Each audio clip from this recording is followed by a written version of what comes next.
Hello, my name is Daryl and I'd love to show you a trick that is unbelievably easy to do. It's called easily influenced. You use a regular old deck of cards, any pack will do. You start by shuffling it thoroughly like this. You give the deck to the spectator, they deal the cards one at a time, as many or as few as they want. It's entirely up to them. Whenever they feel like stopping, they stop, and you discard the rest of the packet. Now for this particular mystery, you need 2 cards, so these cards are dealt into 2 piles. Now remember, the cards were thoroughly shuffled, the spectator stopped at any point. The 2 randomly selected cards in this case, we have a 7 of clubs and a 5 of diamonds. So those are the cards we're going to use. Now these cards are inside the envelope. They have to be kept completely away from the pack.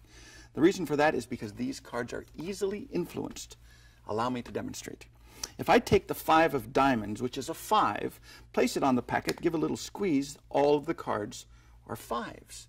Now sometimes I do this, people think, well, they were always 5s, but that's not the case. If I don't use the 5, if I use the 7 instead, give a little snap, all the cards become 7s. Now that's because these cards were easily influenced by the values of the 2 selected cards. Now here's another thing that's kind of interesting. If I give a little rub like this, these cards will no longer be influenced by their value, but by their color instead. So if I take the 5 of diamonds, which is a red card, give a little snap, all of the cards become red cards. In the same way, if I place the 7 of clubs on the bottom, which is a black card, give a little snap, they all become black cards.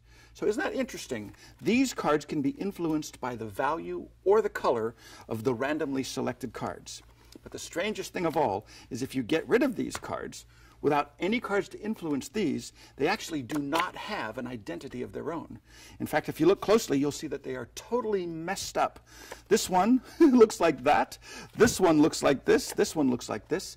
You walk away clean. You can examine the cards. And when you put it away, back in the envelope, it's automatically reset for your next performance. So remember to ask for this by name, Easily Influenced by Daryl.